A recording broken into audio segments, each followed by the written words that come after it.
Hey everybody, and welcome to another segment of AstrologyAnswers.com's weekly forecast. My name is Terence. The week begins on Monday, March the 20th.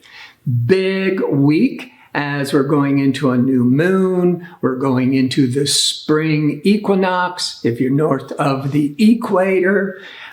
Pluto is changing signs that we've been discussing for a long time. So let's just get on with Monday.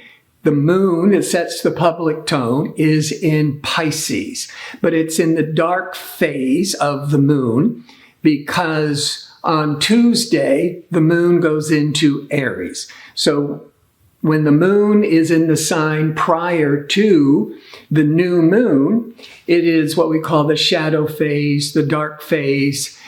Can be very positive for introspection and meditation, just wanting to find more alone time, charity.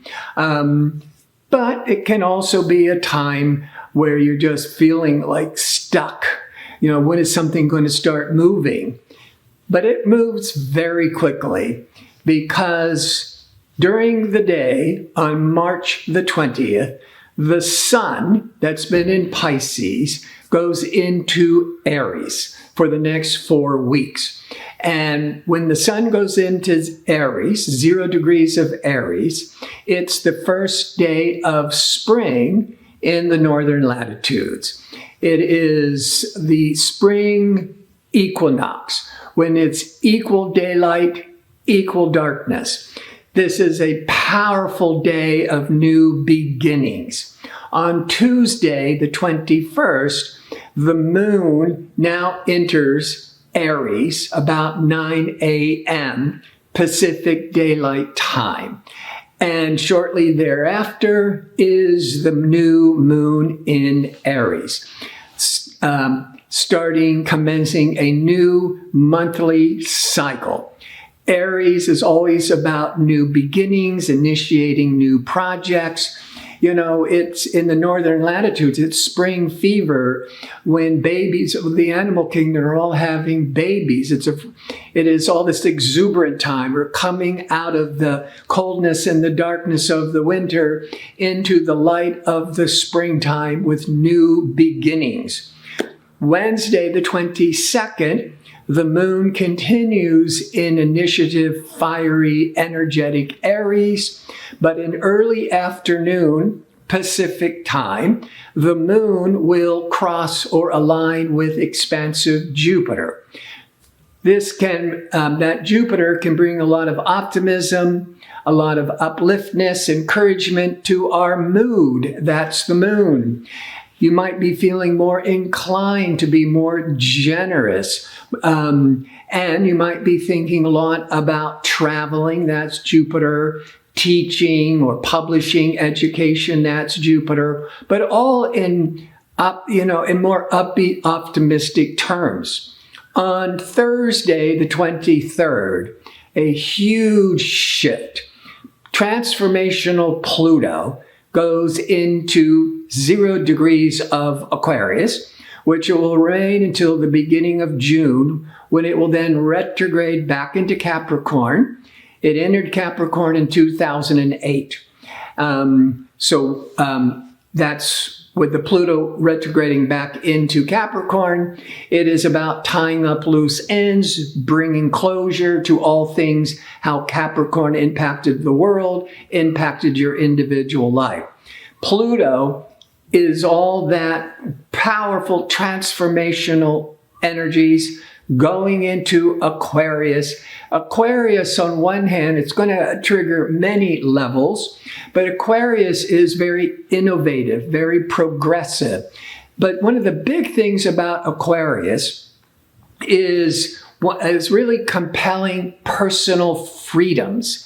And that Pluto in Aquarius will be there for about 20 years. So it's not happening overnight, but there's going to be this slow movement for the world's consciousness for more personal freedoms and independence. Also on Thursday, the 23rd, the moon leaves fiery Aries and goes into more grounding, sensible Taurus at 11:43 a.m. Pacific time.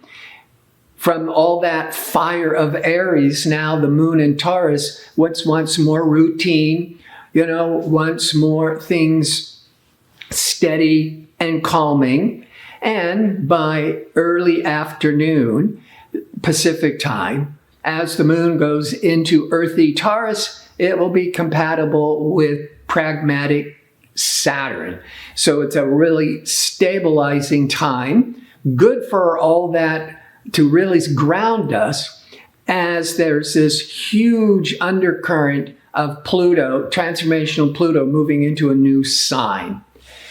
On Friday, the moon continues in steady, loyal, persistent Taurus. But by mid-afternoon Pacific time, it's going to align with unpredictable, innovative, shocking sometimes Uranus.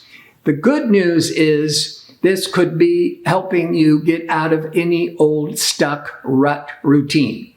The bad news is you may not want the change, and then the change could be happening and it's causing you to feel really restless and out of control. So the downside of the moon Uranus can be these unexpected emotional upsets. The good news is where you want to channel it is get out of your old stuck routine. Try something new. That's mid-afternoon on Friday. On Saturday, now Mars, that has been in Gemini, I've been talking about this almost in every one of my videos. Mars went retrograde, remember, back October 30th, 2022.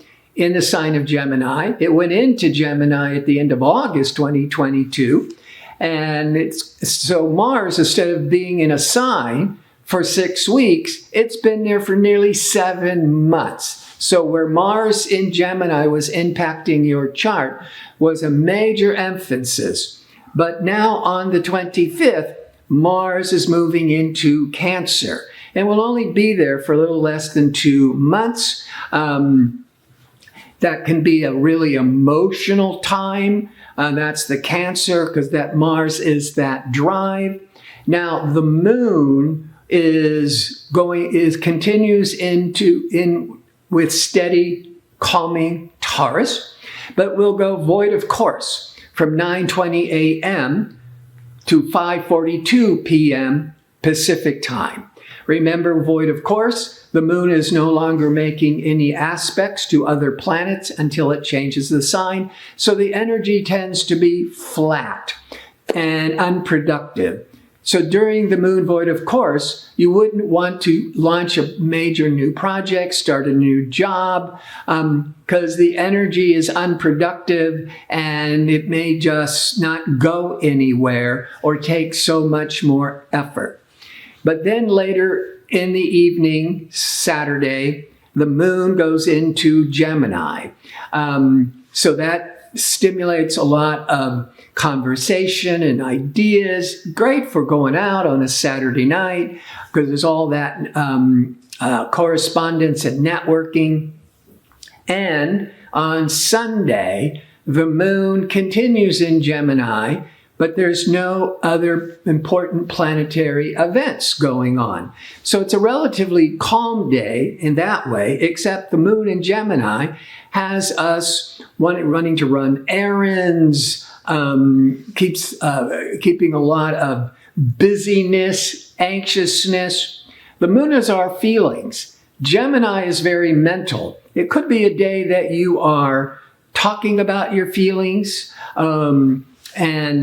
so it could also be a favorable day for counseling because you're going to be more focused on why do I feel that way? Just want to make sure you don't get caught up in your head too much and forget to be in the moment in your heart. I want to thank you for tuning in. I hope to see you next week with my next segment. Until then, be safe and well.